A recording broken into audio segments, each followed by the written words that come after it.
Starex ang gagawin namin to. Gagawin namin yung mga tagas na yun. No? Babaklasin namin yung timing belt. Kasi yung bomba ng oil pump niya. Ito yung oil pump niya. Yan o. Kinakabitan ng alternator, maluwag na. Kaya kailangan build up niya. No? Nadali namin sa machine shop. Ito. May ipapakita ko sa inyo.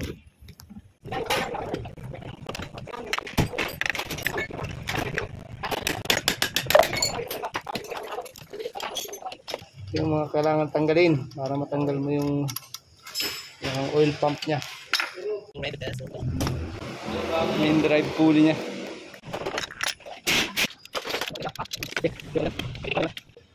Compressor kailangan tanggalin. Bracket ng compressor. Ito yung alternator niya. Dito lumawag yun, mas pinagkakabitan nito. Ito. Yung bracket ng alternator, pinagkakabitan ng tornilyo. Nakakabit doon sa oil pump niya. Kaya kailangan tanggalin yung oil pump para ma-build up dito sa machine shop po. Pabalik ito sa dating butas niya. Kaya babakas namin ito, timing belt, para matanggal mo itong oil pump. Kasi doon siya nakakabit. Kadalasan ganito naman nasisira sa mga ganito sa kayan.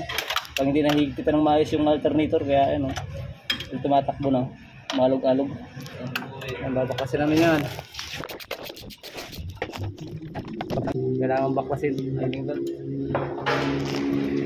Kasi yung oil pump na nandun ito. Para matanggal mo. Yung oil pa niya kailangan tanggalin. Kasi andun yung oil pump po. Ito yung oil pump po. Ito. Nasa ilalim ng timing belt.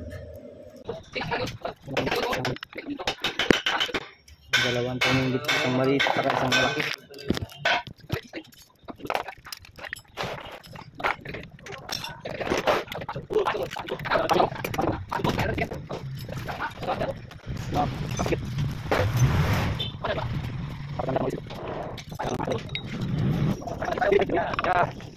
Ito yung oil pump niya.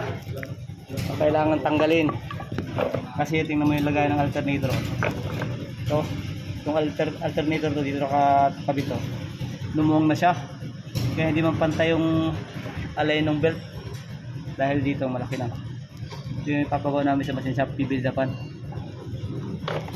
Ito yung kadrasang nasira dito. Lalo na pang hindi naigpitan ng maayos to alternator. Kaya gumagalaw-galaw siya hanggang sa lumaki yung butas. Ayan yung itsura niya. So, kailangan tanggalin to para may dapat ng maayos to sa machine shop. Tingnan niyo yung logo.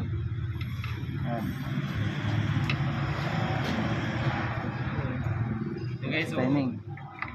May timingan din siya. May timing. May dalawang tuldok. Kasi dapat din siya nakatapat. Bago mo siya ikabit. Meron din siyang timingan. Pero yung itsura niya, yung mga gear niya. Yung pinakabalancer. Yung pinakabalancer. Ito siya nakakabit. Yan ang piston yan. Yan. Kapila. So, ito, yan. Ganyan ang piston yan. Yan ang balancer niya. Nabenta din namin to yung valve cover gasket nga kasi kita nyo basang basaw. Ito yung valve cover gasket nya, kaya nagkakaroon ng tagas yan pag tumitigas na to. Sobrang init. Dito lang naman tumatagas sa valve cover.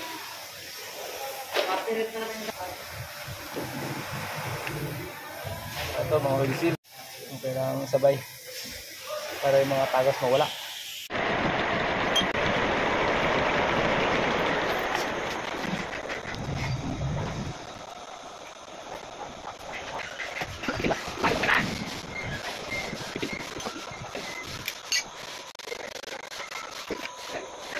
Linisan kaya nga sobrang dumi. Sapak na yung valve cover. Pero ganyan lang naman siya nakasalpak ko. Basic lang.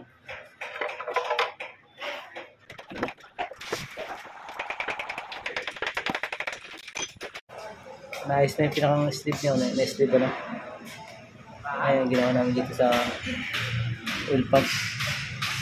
Dagala namin yung slip dito. Sinasalpak na. Kita nyo, ayos na. Nalagyan na ng slip. Yung nagkakabitan ng alternator.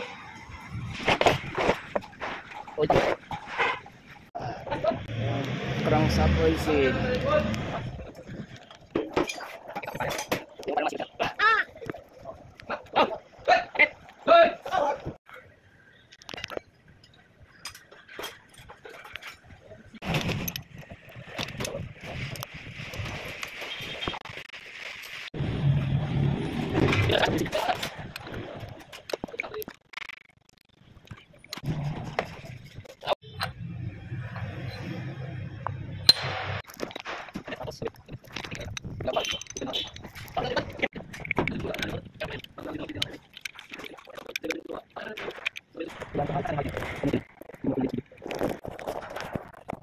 Di ba lang?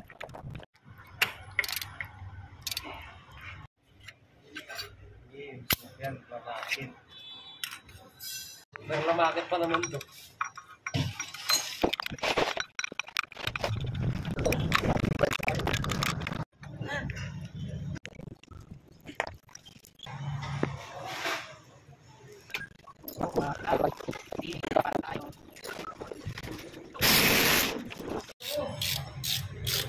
Ito lang guys ang timing niya, no? Yan. Ano yung mga timing mark yan, no? Tapos ito.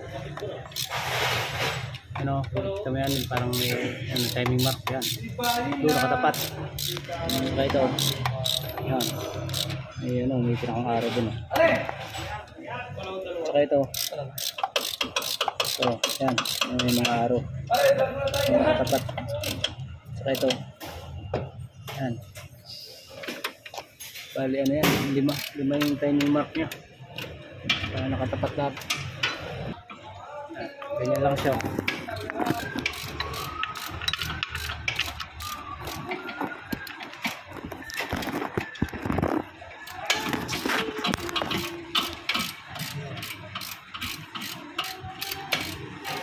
Ang pinakang ano niya, tensioner, dalawa, saka itong isa na to.